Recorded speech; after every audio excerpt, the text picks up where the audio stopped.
భగవంతుని పొందలేవు. నువ్వు భగవంతుని ఎప్పుడు పొందగలవు అంటే నువ్వు కేవలం భగవంతుని గురించి తెలుసుకున్నప్పుడే, ఆయనతో నీ సంబంధం ఉన్నది నువ్వు తెలుసుకున్నప్పుడు అప్పుడే నువ్వు భగవంతుడు పొందుతావు తప్ప ఇంకొక మార్గం లేదని అంటున్నా. కాబట్టి మనం ఈ భూమి మీద జన్మించడం వల్ల ప్రయోజనం ఏమిటి అని చెప్పండి. ఇప్పుడు చెప్పండి, ఏమిటి ప్రయోజనం అని అంటే తెలుసుకొని ఆయన పొందటమే మన యొక్క ప్రయోజనం. వేరే ప్రయోజనం మనకేమీ లేదు. కానీ మనం పొందుతున్నామా? ఆలోచించండి, మీరే చెప్పండి, మనం పొందుతున్నామా? ఎందుకని? ఈ జన్మ మృత్యు ఈ బంధంలో చిక్కుకుపోతున్నాం, ఈ సర్కిల్లో చిక్కుకుపోతున్నాం. ఎందుకు అని అంటే పడ్డది ఏమన్నా నేను పెడతాను అక్కడ కన్నం దగ్గర నుంచి పెట్టండి.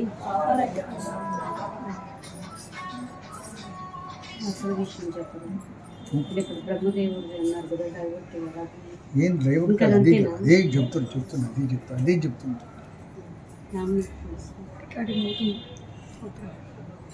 మనం ఎందుకని మనకన్నీ తెలుసు. ఇప్పుడు మనకి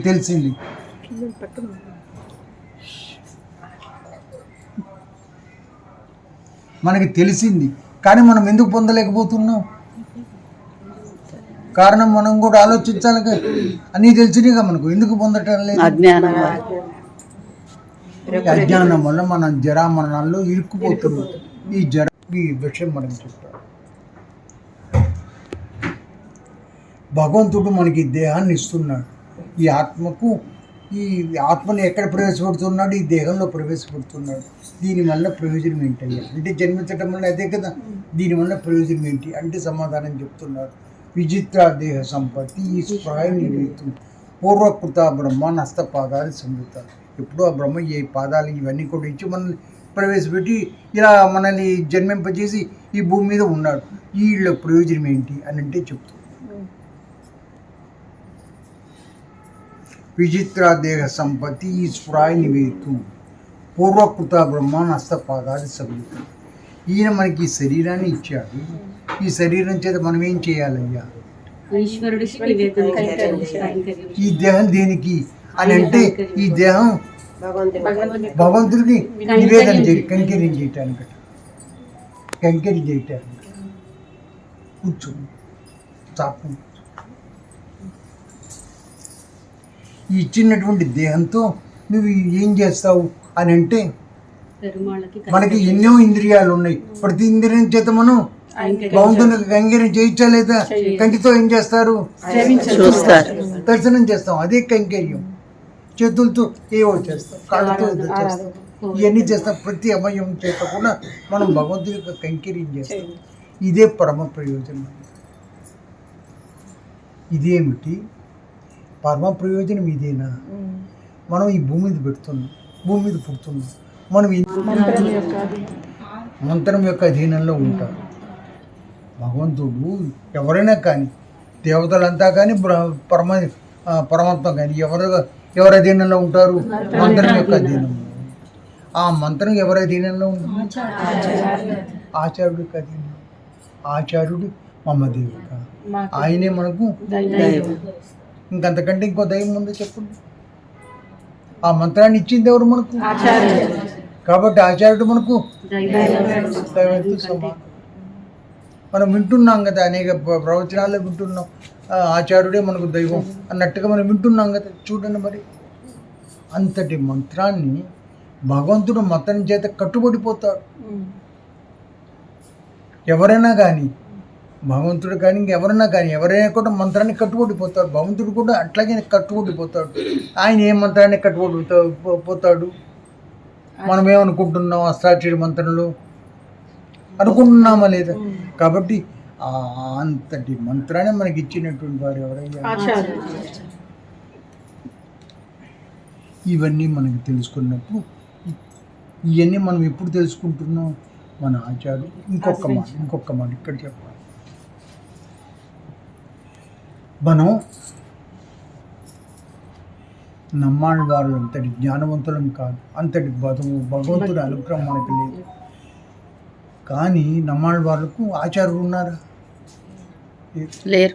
మరి లేకపోయినా ఆయన ఇట్లా పొందారు భగవంతుడు అని అంటే ఏదైనా ఏది చేసినా కూడా ఇవన్నీ దేనికోసం? ఈ లోకంలో నువ్వు పరమపురుషార్థమైనటువంటి ధర్మ అర్థ కామాలు మూడిటినే పొందటానికే నువ్వు చేస్తున్నావు. ఇవన్నీ కూడా నువ్వు చేసేవి ఏ కార్యం కూడా ఈ మూడిటి కోసమే, ధర్మం అర్థం కామం, వీటి కోసమే నువ్వు చేస్తున్నావు. ఇంతకంటే నువ్వేం చేయటం లేదు. కానీ అసలైంది ఏంటి? పురుషార్థాల్లో పరపురుషార్థాల్లో మోక్షాన్ని పొందుతున్నామా? యజ్ఞం చేత పొందలేము, దానం చేత పొందలేము. ఈ మోక్షం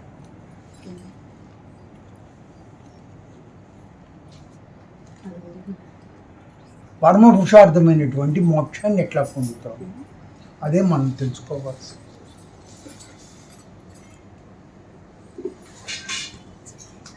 నీవు ఎన్ని దానాలైనా చెయ్యి, ఎన్ని యజ్ఞాలైనా చెయ్యి, ఎంతైనా చెయ్యి, ఎంత చేసినా కూడా నువ్వు భగవంతుని వాటి ద్వారా నువ్వు పొందలేవు.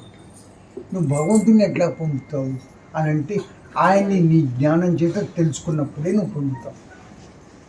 ఆ జ్ఞానాన్ని కనుక నువ్వు సంపాదించకపోతే నువ్వు భగవంతుడు పొందలేవు. ఈయననే చెయ్యి, ఇన్ని చేసినా కూడా నువ్వు పొందలేవు. ఎప్పుడు పొందుతామయ్యా అని అంటే జ్ఞానాన్ని. ఏమిటి జ్ఞానము? ఏమిటి జ్ఞానం? తిరువాయిమూలలో మనకు చెప్పారు కదా స్వామివారు, నమ్మాళ్ళ వారు. ఏమిటి? శేషత్వం. శేషత్వం అది స్వరూపం. శేషత్వమే ఆత్మ యొక్క స్వరూపం. ఇప్పుడు జ్ఞానం కదా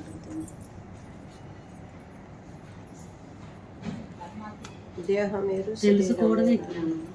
ఇలా జరుగుతుంది. ఎప్పుడో భగవంతుడు చూస్తే ఈ విధంగా జరుగుతుందట ఎవరికో, కానీ అందరికీ అలా జరగదు. మనలాంటి వాళ్ళందరికీ ఎట్లా మామూలుగానే పుట్టాం, సాత్విక మనం చెప్పలేము.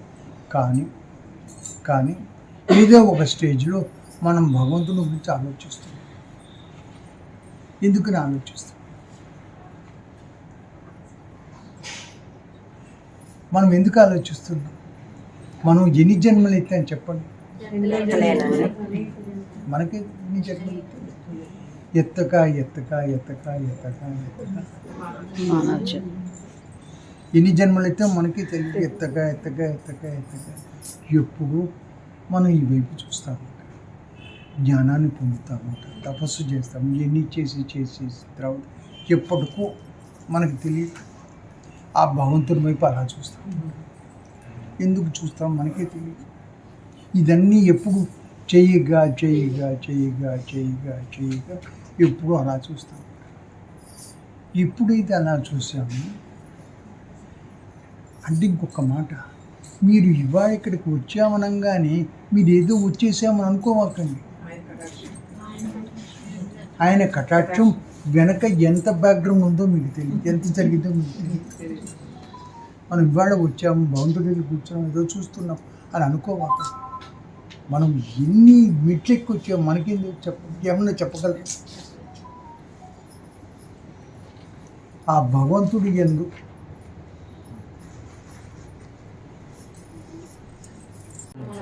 ఈ కర్మ భ్రమణంలో మనం ఇరుక్కుపోయిన తర్వాత మనం ఒక కర్మ చేస్తాం. దానికి ఏమిటవుతుంది? ఫలితం ఏంటి? సుఖం కానీ పాపం కానీ పుణ్యం కానీ చేస్తామా లేదా? పాపం పుణ్యం చేస్తాం. పాపం పుణ్యం చేస్తే దానివల్ల ఫలితం ఏదో సుఖం దుఃఖం ఏదో వస్తుంది, అది అనుభవించాలా లేదా? ఇలా ఒక కర్మతో నువ్వు ఆగుతున్నావా? మళ్ళా కర్మ చేస్తాం, మళ్ళా సుఖం, మళ్ళా దుఃఖం. ఈ విధంగా ఈ చక్ర భ్రమణంలో మనం ఉండిపోతుంది. మరి ఎప్పుడయ్యా మనం మనకు ప్రశ్న వస్తూ ఉందా లేదు? చెప్పండి, మీరంతా కూడా చెప్పండి. మనకు ప్రశ్న వస్తూ ఉందా లేదు? మరి మనం ఎట్లా? అంతేనా? మనం భగవంతుడు మన జన్మింపజేసాడు, బాగుంది. నీకు ప్రయోజనం ఏంటంటే నువ్వు ఆయన పొందటమే అని అన్నాడు, బాగుంది, అది కూడా బాగుంది. మరి ఆయన పొందటం ఎట్లా? మనం తెలుసుకున్నాం, అన్నీ తెలుసుకున్నాం, కానీ మనం పొందలేకపోతున్నాం. తెలిసినంత మాత్రం మనం పొందగలమా?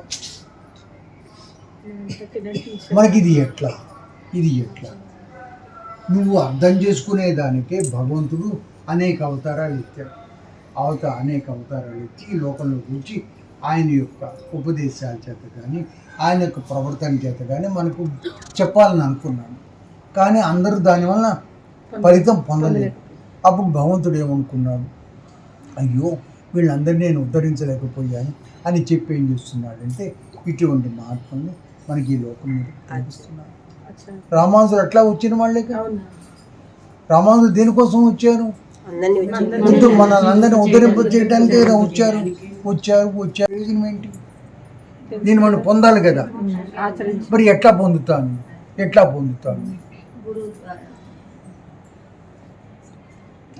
ఆచార్యులు అవరోధాలు తొలగించుకుంటారు. విరోధి స్వరూపం. ఉపాయ స్వరూపం అంటే అర్థమైందా? ఇప్పుడు మనం ఒక కోరిక కలిగింది, ఏదో పళ్ళు కొనుక్కోవాలనుకున్నాం. పళ్ళు కొనుక్కోవాలనుకుంటే ఏం చేస్తాం మనం? పళ్ళు పొలాల చోట ఉంటాయి అనేది మనకు తెలుసు. అక్కడికి వెళ్ళాలి. ఎట్లా పెడతాం? ఏదో ఒక సైకిల్ రిక్షాను, ఒక ఆటో రిక్షాను ఏదో వేసుకొని పెడతాం. అక్కడికి వెళ్ళి కూర్చొని అక్కడికి వెళ్ళి పళ్ళు కొనుక్కొచ్చుకుంటామా లేదా? కొనుక్కొచ్చుకొని మన యొక్క కోరిక తీర్చుకుంటున్నామా లేదా? ఎట్లా తీర్చుకుంటున్నాం? మనం ఇక్కడి నుంచి అక్కడికి వెళ్ళి డబ్బులు పెట్టి కొనుక్కొని మనం తీర్చుకుంటున్నాం. ఆ ఆటోను లేకపోతే కారు లేకపోతే ఏదో పెట్టుకొని పెడుతున్నాం కదా. ఇదంతా కూడా వెళ్ళటం అనేది ఆ ఉపాయం, వెళ్ళటానికి ఒక సాధనం. కాబట్టి ఆ ఉపాయ స్వరూపం మనం తెలుసుకో. ఆ ఉపాయం ఏమిటయ్యానంటే మనకేమిటి ఉపాయం అని అంటే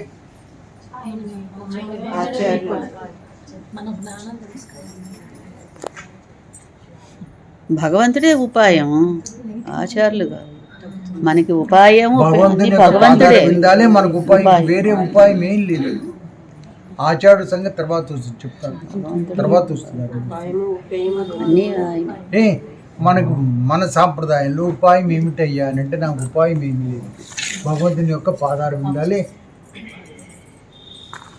అంత పంచజ్ఞానంలో చెప్పారు లేదా? అది తెలుసుకోవాలి. ఏమిటి నువ్వు ఏమిటి తెలుసుకోవాలి? పరస్వరూపం. మొట్టమొదటి ఏం తెలుసుకోవాలి? మనం అంటే ఎవరు? మొదట మనం అంటే మన గురించి మనం తెలుసుకోవాలి.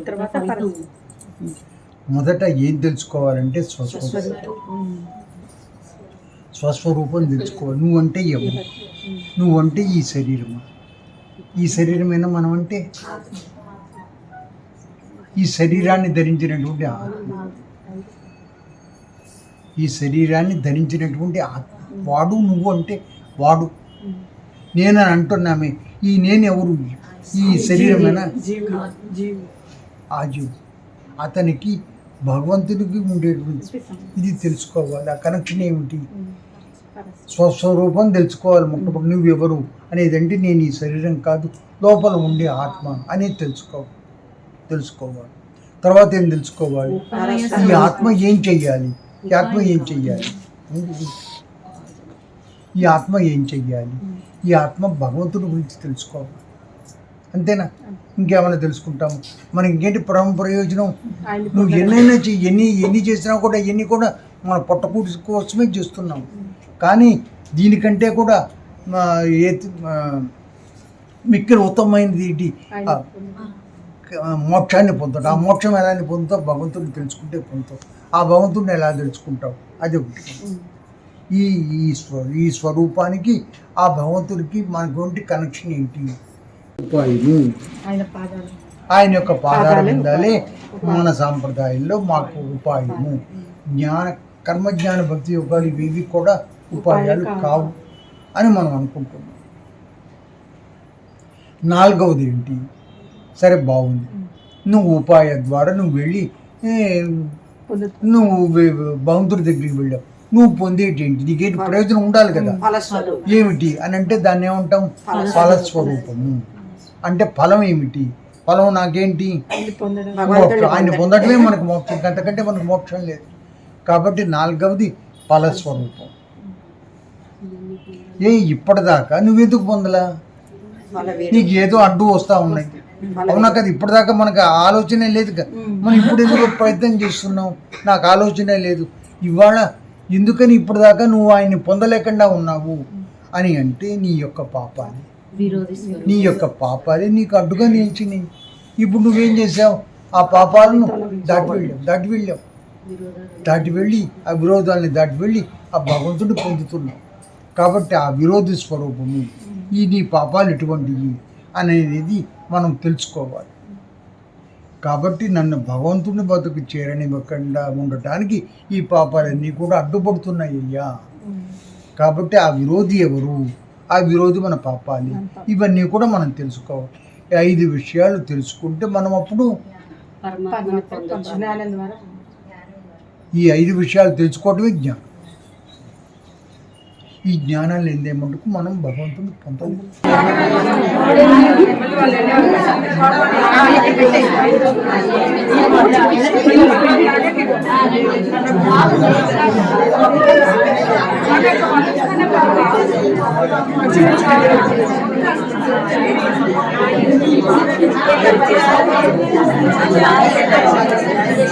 నేను అందుకే పెట్టుకోండి.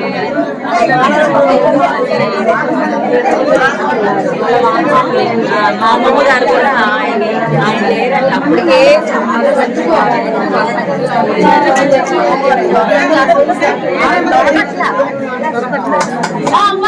శ్రీ శ్రీనివాస గోవింద, శ్రీ వెంకటేశ గోవింద, భక్త వత్సల గోవింద, భాగవత ప్రియ గోవింద, నిత్య నిర్మల గోవింద, నీలమిగ శ్యామ గోవింద, పురాణ పురుష గోవింద, పుండరీకాక్ష గోవింద, గోవింద హరి గోవింద, గోకుల నందన గోవింద, గోవింద హరి గోవింద, గోకుల నందన గోవింద, నందనందన గోవింద, నవనిత చోర గోవింద, పశుపాలక శ్రీ గోవింద, పాప విమోచన గోవింద, దుష్ట సంహార గోవింద, దురిత నివారణ గోవింద, శిష్ట పరిపాలక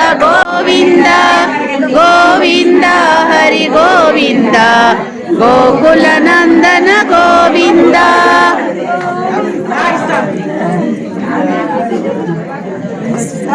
పద్మావతి ప్రియ గోవింద, ప్రసన్న మూర్తి గోవింద, అభయహస్త ప్రదర్శన గోవింద, మత్స్యావతార గోవింద, శంఖ చక్రధర గోవింద, సర్గ గదాధర గోవింద, విరజాతి రస గోవింద, విరోధి మర్దన గోవింద, గోవింద హరి గోవింద, గోకుల నందన గోవింద, గోవింద హరి గోవింద, గోకుల నందన గోవింద,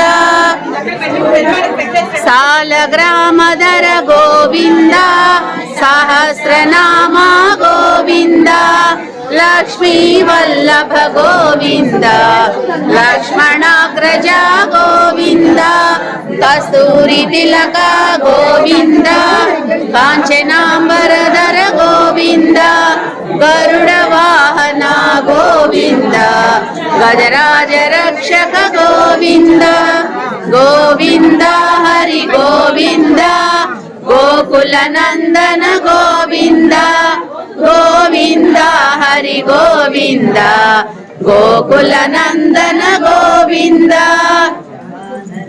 వానర సేవిత